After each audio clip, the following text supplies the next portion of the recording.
As the mind explores the symbol, it is led to ideas that lie beyond the grasp of reason. The wheel may lead our thoughts toward the concept of a divine sun, but at this point reason must admit its incompetence. Man is unable to define a divine being. When with all our intellectual limitations we call something divine, we have merely given it a name, which may be based on a creed, but never on factual evidence. Because there are innumerable things beyond the range of human understanding, we constantly use symbolic terms to represent concepts that we cannot define or fully comprehend. Hello! I see the assassins have failed.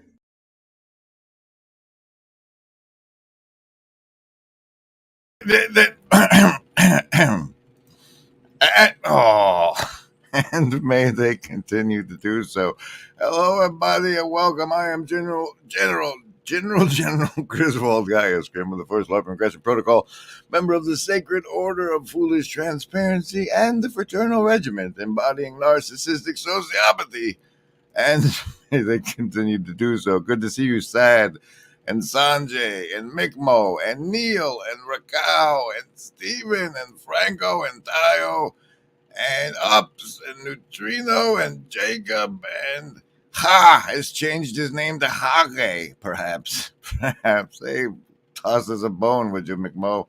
And Alex likes this image of the branding. This is the Good Men Doing and Corpse Cosmology stream. I'm Grimgriz. I think I've mentioned that, though. Oh, yes, I have. We do savings throws versus mind control, and we start sometimes with a card for the show. I think today that'll be the from the red deck. It looks like this. Let's see here. I have quite a few tabs loaded up. Quite a few, maybe even more than half a dozen, maybe even a full dozen. So it's actually going to be one of those shows where I have something to say, and it's the Good Men Doing and Corpse Cosmology stream. Slippery today. Very slippery, these cards. Here's the red card of the show. The 3 of clubs. Back in the clubs club with the 3. And we'll do the savings throws against the mind control right after let's see, this now. Oh, I guess this one.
Look at that. It's an embodied this little corner saying David Shapiro, The Rise of the Meaning Economy. Put that on your next playlist, ladies and gentlemen. Paul Vanderklay is present, and today's saint of the three of clubs is John Uragina, which reminds me of Eugene the Lobster Monkey. Eugene the Lobster Monkey. Good to see you, Clint. Glad you made it, Slack. We're ready now for the saving throws versus mind control, and you know how those goes. You get to choose between survival, social, wisdom, or heart as the basis for your savings throw against the mind control. I roll the dice. If it's over 10, you take half damage from the mind control that follows in the rest of the show and the rest of your day. And if it's under 10, you take full damage. And remember, everybody, we want what's best for you. Survival, social, wisdom, or heart. Choose. Oh, looky there, the survival. Everybody doing great again today. Survivalist with a 14. Socialist with 3 5s worth of 15. Lovers of wisdom, prime 17. And hard folks with a solid 10. 10. You don't need the bonuses, but you get them.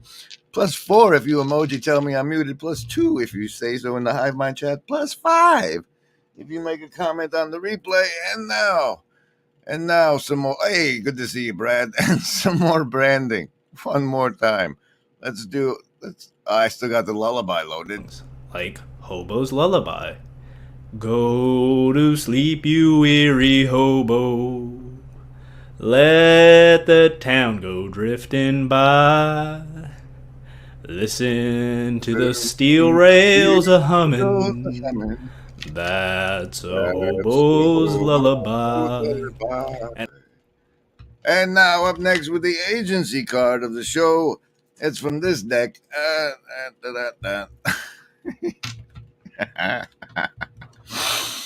Woo! It's officially 1 month away from the Symbolic World Summit. If you count months by months, it's like it's going to be on the 29th, and today's the 29th, so that's like a month, right?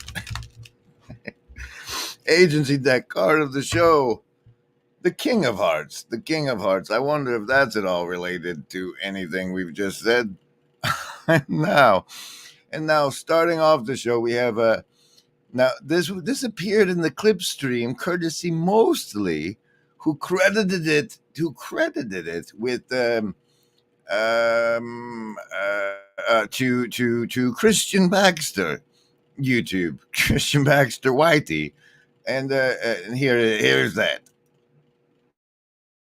That's in my body are much deeper and are not solved by information and inspiration for the most part. I'm way too messed up for that. And it's Oh, no, that wasn't it. I had to do some weird things. Hold on. This is it. Do it this way.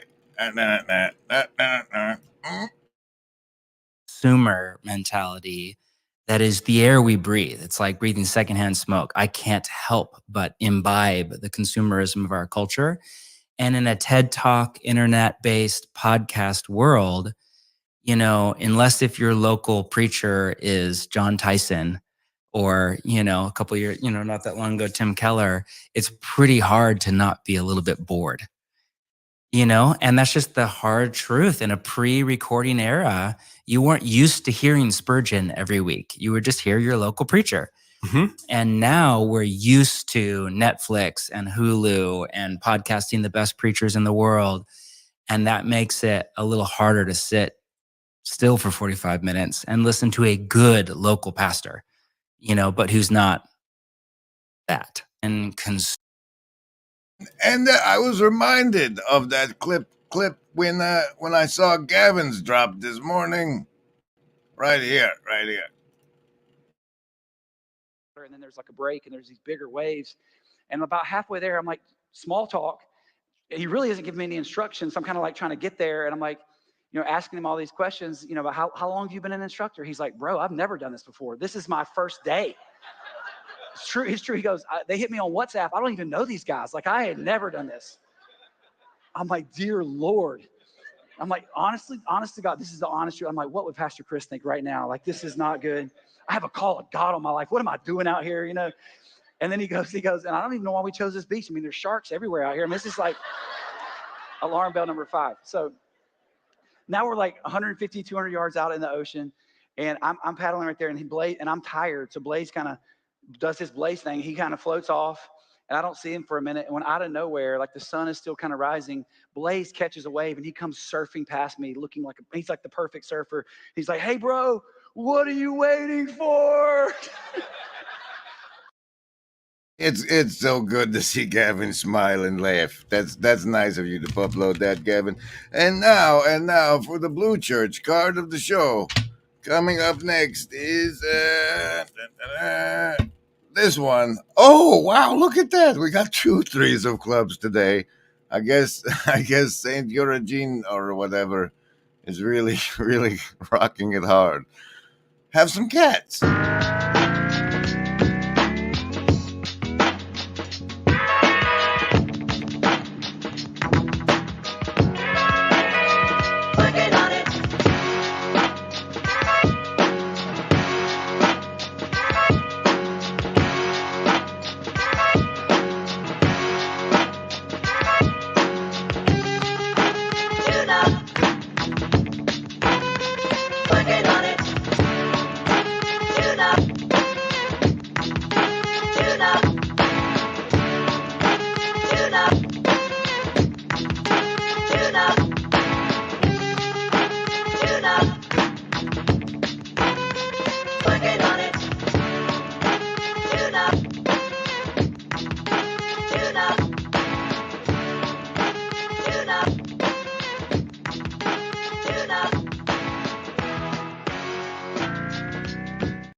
And now this rigged show. Whoa! Hey, grab them while you can. Those gift memberships there give you the special powers of making emojis like Lobster Monkey, Danny, Flame, and the bubble. The bubble. You can make the bubble if you grab the gift emojis by typing :VNA : without the what you call it. No underscores. No underscores. Oh. I'm gonna have a look at you. And now, here's a little thing I saw on X today that most of you will pass right by if it even shows up in your timeline. Apparently, there's this thing called the Evergrande liquidation, of which this Ariel fella did the Fallout End redemption. Now, if as it's a long post, it'll cut off right after NASA reports back to Rome for most of you, and of course that you would think of as completely insane and just scroll on by. And then it talks about the deep underground military bases that are funded by drug money, and says there's a bunch there's a bunch worldwide. This part was really interesting. Guess how many states are now passing bills to make precious metals legal tender? That we could have some due diligence in on. And apparently Evergrande is a like the Chinese way of buying land. They're a land thing. Yes, I need my own saving stoves versus the mind control. And I don't think I told you what the indigo dye was. What a day. Hey, Theodore, good to see you. Without the underscore. Oh boy, it's the rest of the show is going to get better. Maybe. No fur here. Sharks don't have fur. Now, as you know, we haven't done this one in a second. Special thanks to the Shadow Cabal. So say we all. Now to get on to the good men doing part of the stream of this Corpse Cosmology good men doing stream, I got a special tickle today on the X from our good friends over at True Stream Media, who say our inherent rights are the most important thing we have, and to say humanity's entire future depends on people standing up for our rights is not even remotely an understatement. To which I responded, can we just tweet about it instead? But here's the part where the tickle came in. I get that's your go-to snarky response at this point, but tweeting is actually still better than doing nothing at all. That's right. They recognized me and they know me well enough to know that I have a go-to snarky response. And by the fraternal regiment embodying narcissistic sociopathy, that tickled me. I was tickled. Remember it. This agency. We want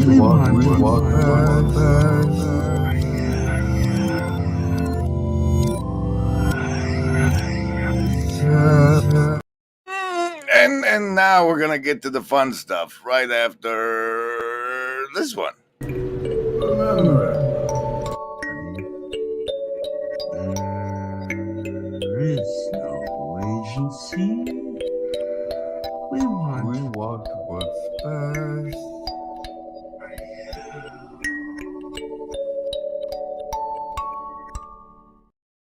Now, in case you haven't seen the first released in the membership No Wait No Ad section, and now live on this channel, Pastor Paul, who's been promoting this relentlessly, has recently released a video entitled "Base Camp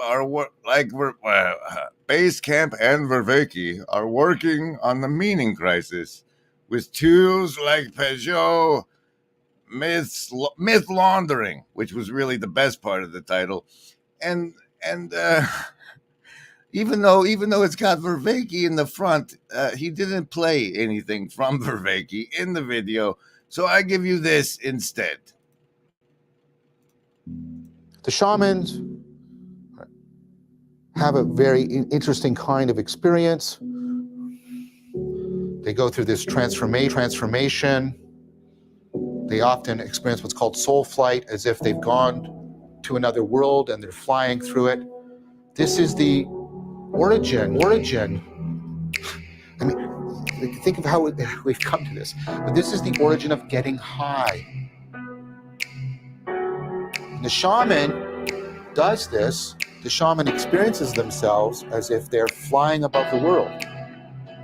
Why? Why would the brain generate that? Flying over things, getting an intuitive, insightful grasp. Flying over things, getting an intuitive, insightful grasp. They go through this transformation. They often experience what's called soul flight, flying over things, getting an intuitive, insightful grasp. Well, think about this. The shaman is getting a much more comprehensive grasp of more complex upon more complex upon more complex upon more complex upon more complex upon more complex upon more complex upon more complex upon more complex upon. But they're experiencing it mostly intuitively and metaphorically. Where are you when you get a bigger picture of things? You're above them. How do we often explain this even to ourselves metaphorically? You have oversight. Somebody who is in charge of things has oversight. Flying over things, getting an intuitive, insightful grasp. Flying over things, getting an intuitive, insightful grasp. They go through this transformation. They often experience what's called soul flight. Flying over things, getting an intuitive, insightful grasp. Where are you when you get a bigger picture of things? You're above them. Where are you when you get a bigger picture of things? You're above them. How do we often explain this even to ourselves metaphorically? Flying over things, getting an intuitive, insightful grasp. Those are metaphors. Those are metaphors that are little whispers, little echoes of shamanic flight, as if they've gone to another world and they're flying through it. This is the origin. I mean, think of how we've come to this. But this is the origin of getting high. Where are you when you get a bigger picture of things? You're above getting high. Of getting high, flying over things. The shaman experiences themselves as if they're flying above the world, but they're experiencing it mostly intuitively and metaphorically. See that? Oversight. You have oversight. Somebody who is in charge of things has oversight. Do you see that? You see that? Or has supervision. Supervision. Do you see that? Do you see that? Do you see that? Supervision of them. Those are metaphors that are little whispers, little echoes of shamanic flow. Flying over things. It's flying over things. Getting why? Why would the brain generate that? Getting a much more comprehensive grasp, more complex upon more complex upon more complex upon more complex upon. Why? Why would the brain generate that? Getting a much more comprehensive grasp, more complex upon more complex upon more complex upon more complex upon. They go through this transformation. They often experience what's called soul flight, more complex, flying over things, getting an intuitive, insightful grasp, flying over things. Yeah, it is a bit long. It is a bit long, Neil. A whole new world. A new fantastic. Oh, what? Oh yeah, that here.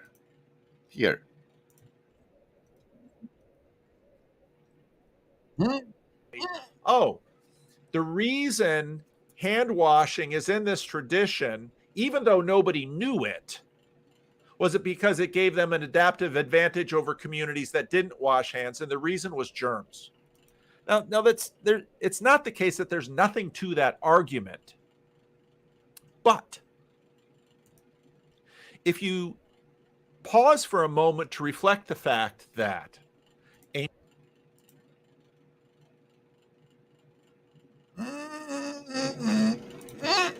ancient stories, ancient rituals, and ancient practices that endure in a Darwinian way probably have some combinatorial explosiveness, some complexity beneath the mythological layer that your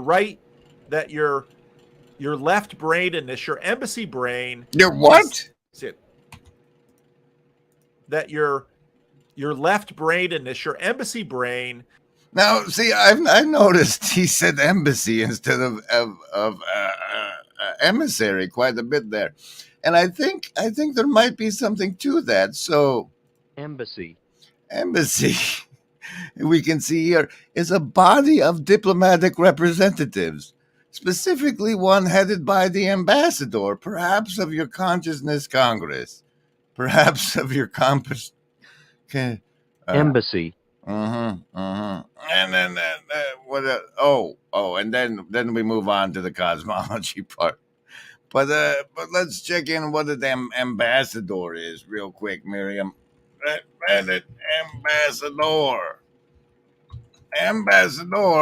Ambassador is an official envoy, especially a diplomatic agent of the highest rank, accredited to a foreign government or sovereign as the resident ego representative of his or her own government or sovereign. I think there's something to that embassy brain thing. I don't know what it is, but I think there's something to it. I just have an intuitive oversight. We all know that there is no agency any living gent can see doing what is right for me. Is lifting up my bro so he can grow some eyes to see that doing what is right for me increases all our agency. And next up, we have from Stephen's Sainted View, this. So I thought I would show that to you today. So here we go.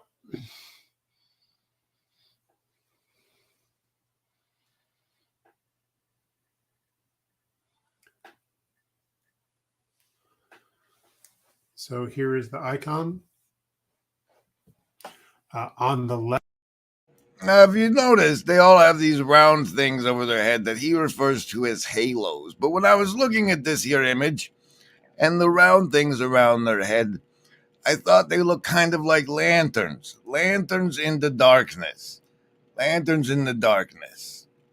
The list? Yes, any of the first level ones. I'm gonna get a soda. Anyone want one? Hey, Graham, I'm not in the room, right? What room? I want to cast Magic Missile. The room where he's casting all these spells from. He hasn't cast anything yet. I am, though, if you'd listen. I'm casting Magic Missile. Why are you casting Magic Missile? There's nothing to attack here. I'm attacking the darkness.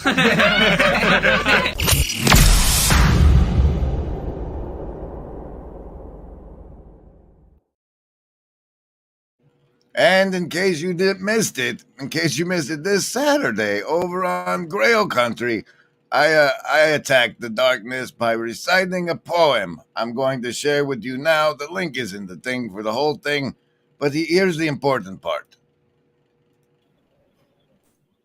All right, I got one. You ready? Yeah. This one is called Touché Pas Mes Amis. The feather on top their heads mocks your brainless scarecrow. Well, doesn't Merlin mean something special in Welsh? Noah sent a raven to check the aftermath of the deluge. I think ravens are very smart, too, if they're anything like crows. Patrick Stewart is a punk. Hey, it's okay. The echo sounds nice. Merlins were used for hunting. Doves, pigeons, it seems. Oh gosh, not red and white dragons? Good voice. Oh wow, rain is falling on my face right now. You're reading the He's reading the comment section. Are you all tearing up yet? Oh my gosh. I'm like, I know. See, and to me that was an attack on the darkness because in all our searching, the only thing we've found that makes the emptiness bearable is each other. And look at how their faces light up on my face right now. You're reading the He's comment. reading the comment section. Are you all tearing up yet? Oh my gosh. But now, back to this sainted view thing over here, and these things that look like lanterns to me, that like candles in the darkness, these halos they call them. You see, there's these starts in the parts in the Bible that say that they were anointed with the oil of gladness, and so I was curious what that was about. So I checked with Miriam over here. And gladness is one of the an adjective Glad. of glad. Glad.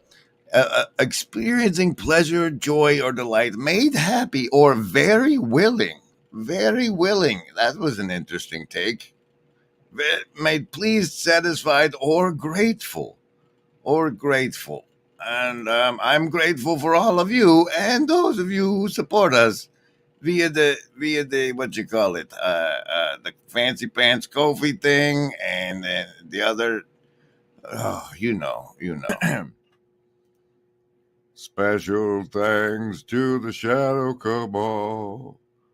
So say we all.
But are they in wooden bowls? What a reference to the Pastor Paul dream prophecy there, Chad. Very nice, very nice.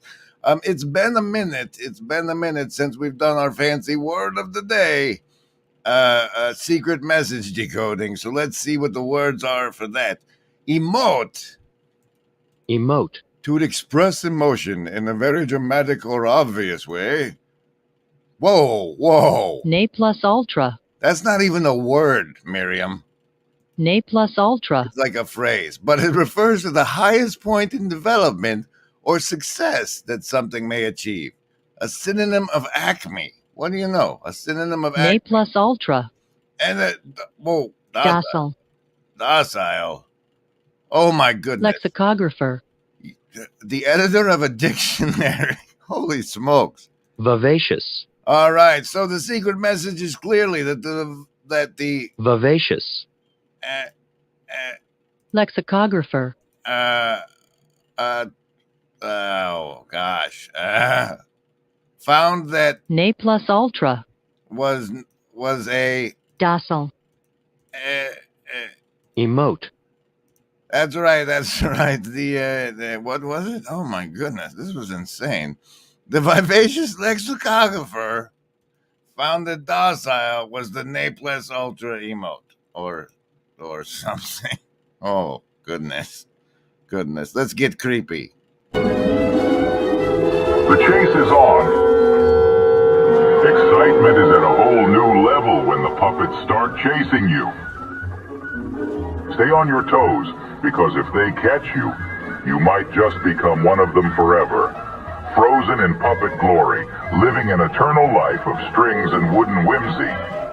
It's a transformation like no other, but don't let that frighten you. It's all in the spirit of fun. Oh my word, why does this feel so poignant at this moment? Oh gosh.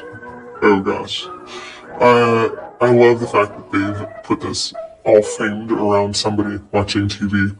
Can make your brain go dead. That's why you should watch more YouTube. Edutainment, that's the way to go.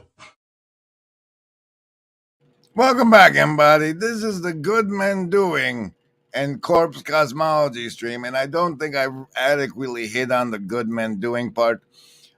So, as I mentioned, I got tickled by the two-stream response, that my go-to snarky response. But I said, instructions on how to stand up for our rights would be great. Because all I got is the same old contact your congressional representative you probably don't know the name of. How do we stand up for our rights these days? Is it that we tweet? Welcome. We hope you're feeling virtually not alone. Don't forget to like, comment, and subscribe. And now, finally, for the corpse cosmology part of it. You see, Miriam, what is it? What is a cosmology? A cosmology is a branch of metaphysics that deals with the nature of the universe, a theory or doctrine describing the natural order of the universe. And I don't quite understand what the Christian cosmology is. Like, okay, so God put Adam and Eve in the garden. That's the nature of what was doing that? What's that all about? I don't quite understand. What was the why? And then what? What was the plan? Was it all part of the plan? It's very unclear to me. But as we know, Pastor Paul has been pitching the heck out of Malcolm and Simone, and I think we catch a piece of their cosmology in the video homeroom today. Of which we cannot even conceive. They're a being or a type of entity that is beyond our powers of conception. The words we were looking for were, "You blessed ones who shall inherit that future age of which we can only dream, you pure and radiant beings who shall succeed us on the earth." And if we're going to look at how he describes sort of what they look like or the way they should be conceptualized, he says, "These bodies which now we wear belong to the lower animals. Our minds have already outgrown them. Already we look at them with contempt. A time will come when science will transform them by means which we cannot conjecture, and which, even if explained to us, we could not understand, just as the savage cannot understand electricity, magnetism, or steam. Disease will be extirpated, the causes of decay will be removed, immortality will be invented, and then, the Earth being small, mankind will migrate into space, and will cross the airless Saharas which separate planet from planet and sun from sun. The Earth will become a holy land, which will be visited by pilgrims from all the quarters of the universe. Finally, men will be masters of the forces of nature. They will become themselves the architects of systems, the manufacturers of world. Man then will be perfect. He will then be the creator. He will therefore become what the vulgar worship as a god. There is but a difference in degree between the chemist who today arranges forces in his laboratory so that they produce gas, and the creator who arranges forces so they produce a world, between the gardener who plants a seed and the creator who plants a nebula. We do not wish to extirpate religion from the life of man. We wish to him to have a religion which will harmonize with his intellect, and which inquiry will strengthen, not. So their cosmology seems to be the global godhood of man, as if almost like a Mormon, almost like the Mormons, where you get your own planet. Elsewhere, our good friend Demir has released his own take on our cosmology, which is this. Hello. Today I'm going to elaborate a cosmology. You are living in the Matrix, but not like you think, more so like a dream, and you can wake up within the dream and turn it into a lucid dream. God exists at fractal levels in the sense where the mayor of a town is like the god of the town in a sense, and then the president or the whatever, the leader of the state is the god of the mayors, etc. And this goes all the way up, and you got solar system. The sun is the manifestation of God at the fractal scale of our solar system, and then higher than that, perhaps multiple steps, but I'm not sure. You have the galactic center. This is where your soul tries to go in order to reunify with God if you die. When you die. Now, when you die, that's a good one, Demir. You see, because I'm now going to go into my corpse cosmology. The corpse cosmology goes something like this. You're in death right now. There was this time where God said, if you eat that apple, you'll surely die. And that was like, you won't surely die, because I've developed this system that's a trap where, like, you forget your connection to deity, and you go into death with everybody else. And that's basically that's where we are. We are in death right now, and the corpse cosmology is that while we're in death, we can be the light for each other in the darkness of the place where things die. But the eternal life is somewhere separated from the eternal life while we are in the death that was promised to us by the apple. It was promised to us by the apple. And why the universe is such is because that we get fed off of like God breathed this breath into us, and the devil's like, aha, I can capture the creator's energy essence and use it for my own purposes while they're here in this cosmology. And then Christ came down, and I don't know. That's how we defeat death, by being the body of Christ now in this place. It's a really loosey goosey thing, but that's something. That's something.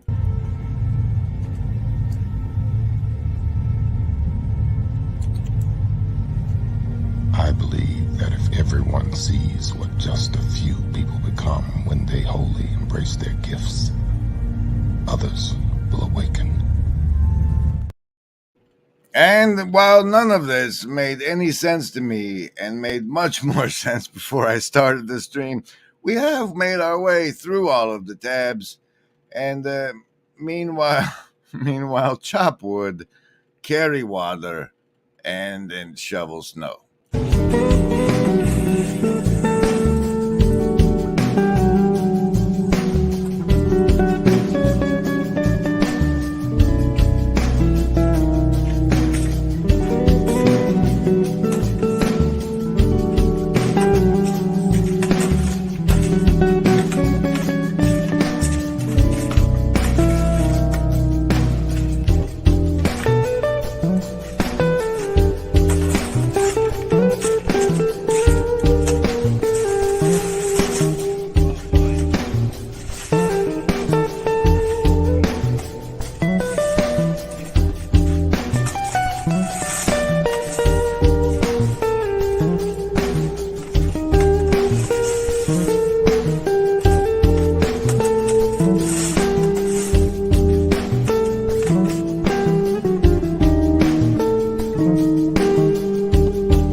This you bring up a good question there, Sanji.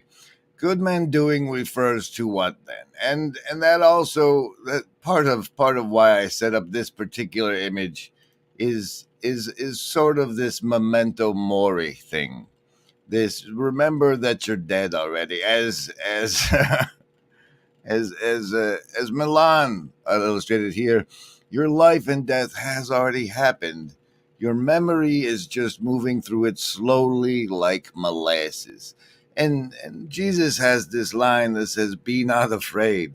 And one of the real ways that I have found it's easiest to be not afraid is to remember that you're already dead. You know what's coming. You know how it ends. The spoiler alert, you're dead. You're gonna die. It's guaranteed. So that gives you no reason to be afraid, because this too shall eventually pass. And the question of good men doing, where was it? Oh, there it is. It refers to that fancy old quote that says the only thing it takes for evil to be successful in doing its thing is for good men to do nothing. And as we do this tweeting that pretty much as we're locked in ourselves is doing nothing, that maybe we shouldn't be afraid to do other things than nothing. But Chad's got a premiere soon over on the Friday Morning Nameless, and hopefully we've stalled nearly enough for that to get closer. I died so hard and got so far, but in the end, McMo. Cells within cells interlinked. Welcome.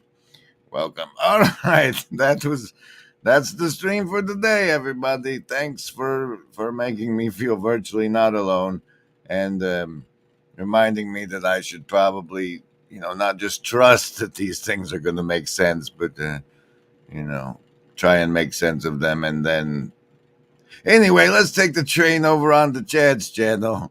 Goodbye, everybody. Thanks for making me feel virtually not alone. I hope you felt virtually not alone as well, and that we are a light unto each other.